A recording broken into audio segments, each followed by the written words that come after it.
The steel and glass of the city felt like a cage to Elena.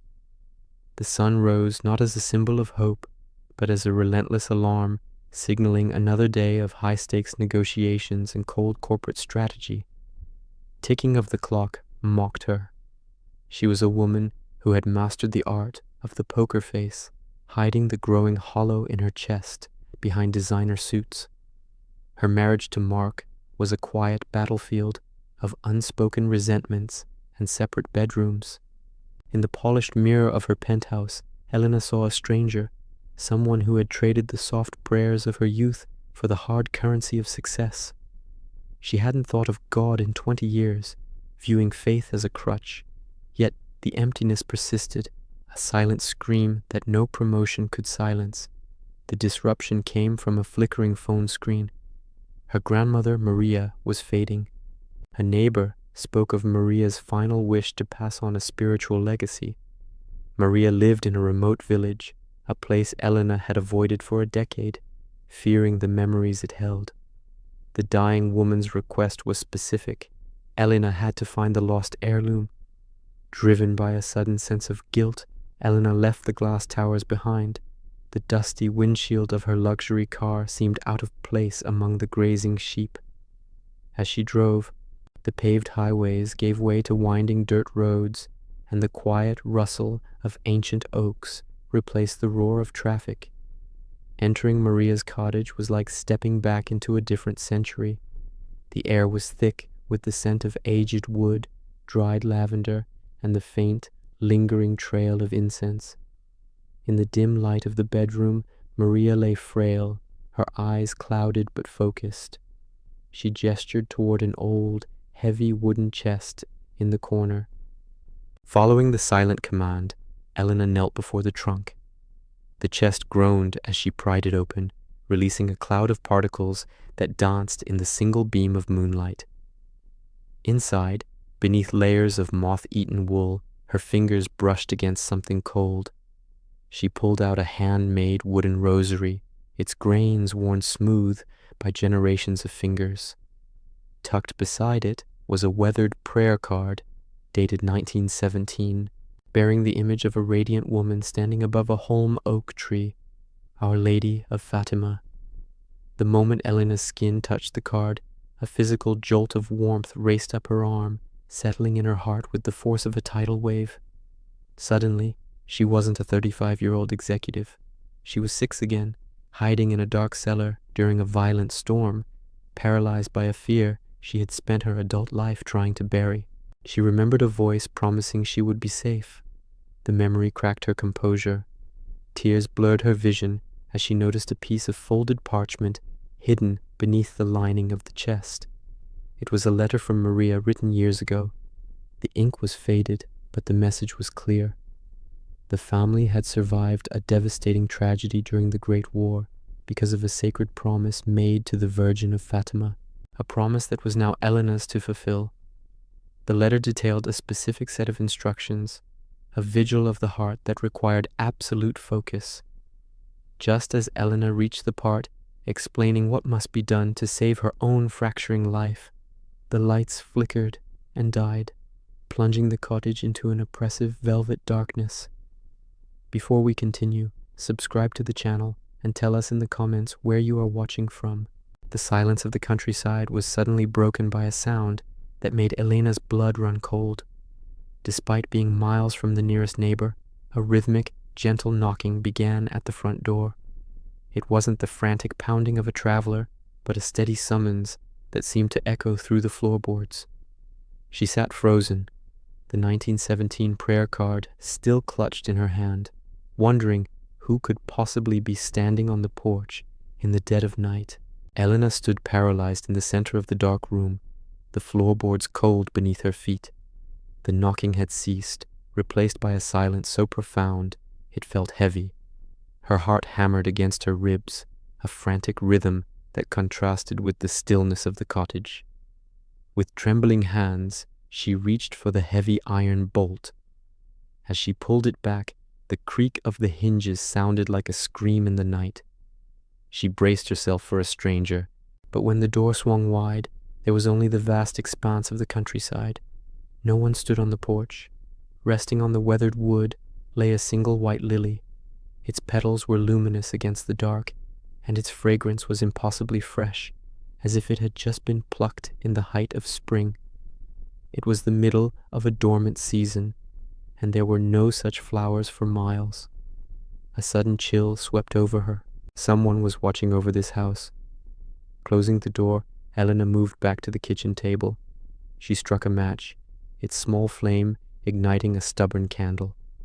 By its flickering amber light, she returned to Maria's letter. The words seemed to vibrate on the page. Maria wrote of a forgotten prayer, a plea for the conversion of hearts that the Virgin had entrusted to the children at Fatima in 1917. It wasn't just about world wars, the letter explained. It was about the war within. Maria's handwriting spoke of the sacrifice of the self, the difficult task of laying down one's pride and bitterness to make room for divine love. Elena's mind immediately drifted to Mark. She thought of their last argument and the way she had used her career as a shield to avoid vulnerability.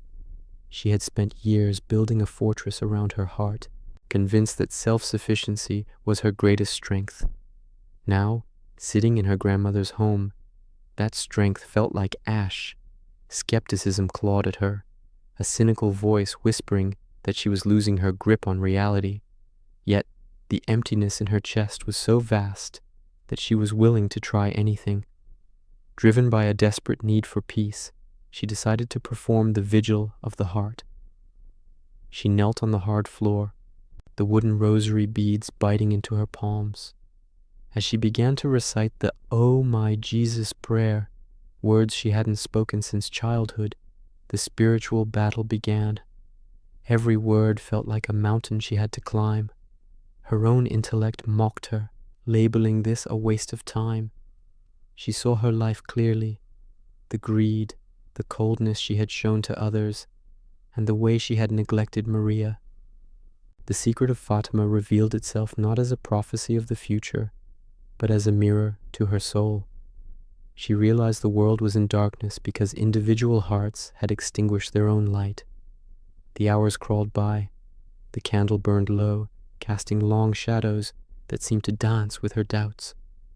Elena felt the weight of every mistake, every moment she had chosen power over compassion. She wasn't just praying for her family, she was fighting for her spirit. By the time the night reached the 3rd hour of the morning, her defenses finally shattered. The woman of steel disappeared. She collapsed into a fit of weeping, her forehead resting against the rough wood of the chest. She didn't ask for a miracle of wealth. She simply begged for forgiveness and the ability to feel love again. Then, in the deepest stillness of 3 a.m, everything changed. The oppressive darkness began to lift, replaced by a soft, iridescent glow emanating from the old rosary. It wasn't a fire, but a gentle, pulsing light that seemed to breathe. Simultaneously, the dusty air vanished, replaced by the sweet scent of 1,000 blooming roses. It was a fragrance so potent it felt like a maternal embrace, a promise that the long winter of her soul was finally coming to an end. The light emanating from the wooden beads was not blinding, but it was absolute, casting out every shadow that had occupied the corners of the room and the crevices of Elena's mind. In that moment, she did not see a figure with her physical eyes, but she experienced a presence with her entire being, a profound, maternal love that wrapped around her like a protective mantle. It was a love that did not judge her for years of cynicism or the coldness toward those she should have cherished.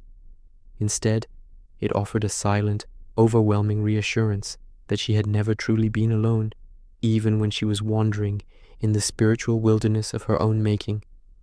The weight of past mistakes, the crushing pressure of her career, and the bitterness of her failing marriage seemed to evaporate, replaced by a clarity that was both terrifying and beautiful.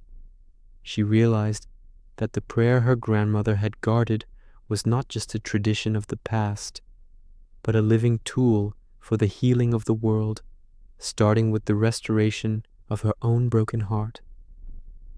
As the first rays of dawn began to pierce through the dusty windows of the cottage, the iridescent glow of the rosary faded, leaving behind a lingering scent of roses that defied the morning chill. Elena stood up, her joints stiff, but her spirit lighter than it had been in decades. The rhythmic knocking she had heard earlier now felt like a gentle invitation she had finally answered. Moments later, her phone vibrated in her pocket. It was a nurse from the hospice center where Maria had been resting. The news was not unexpected, yet it hit Elena with a strange sense of peace rather than grief. The nurse explained that Maria had passed away just as the sun began to rise, a serene smile fixed on her weathered face. Her final words, whispered to the air with a clarity that startled the staff, were simple. Elena found the light. Elena clutched the prayer card to her chest, knowing that her grandmother had waited just long enough to ensure the spiritual legacy was passed on. Returning to the bustling, gray landscape of the city, Elena felt like a stranger in her own life. The skyscrapers no longer seemed like symbols of success, but like monuments to a frantic race she no longer wished to run. When she walked through the door of her apartment, she found her husband sitting in the kitchen, surrounded by the tension of their unspoken conflicts. In the past, she would have met his silence with a sharp remark or a cold shoulder. Instead, she knelt beside him, taking his hands in hers. She did not offer a grand apology or a list of demands. She offered humility, a small sacrifice of her pride that mirrored the message of Fatima. She spoke of the peace she had found and her desire to rebuild their life on a foundation of something more enduring than ambition. To her surprise, the walls he had built in response to her own began to crumble.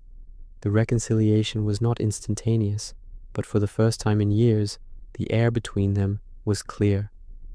Elena soon realized that the true heirloom Maria had left her was not the physical rosary or the yellowed card.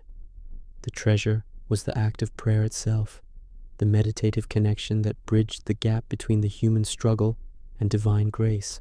It was a lifeline she had ignored for too long. A few days later, she found herself standing in a small, quiet chapel tucked away between the glass towers of the city district. In a corner, bathed in the soft light of flickering votive candles, stood a statue of Our Lady of Fatima.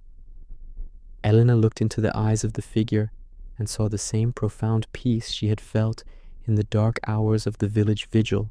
She saw the same maternal gaze that had watched over the 3 shepherd children in 1917, a gaze that remained fixed on a world still desperately in need of hope.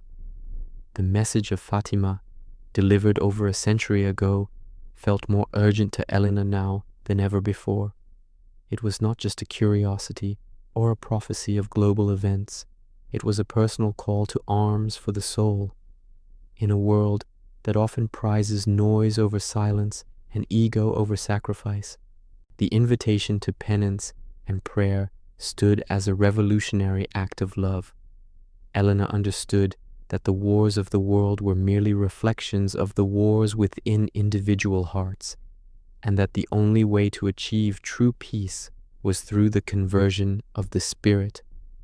As she knelt in the pew, she closed her eyes and began to recite the words that had become her anchor.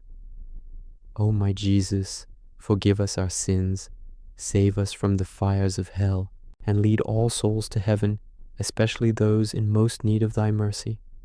The prayer felt like a breath of fresh air, a promise of a new beginning under the watchful care of the Immaculate Heart.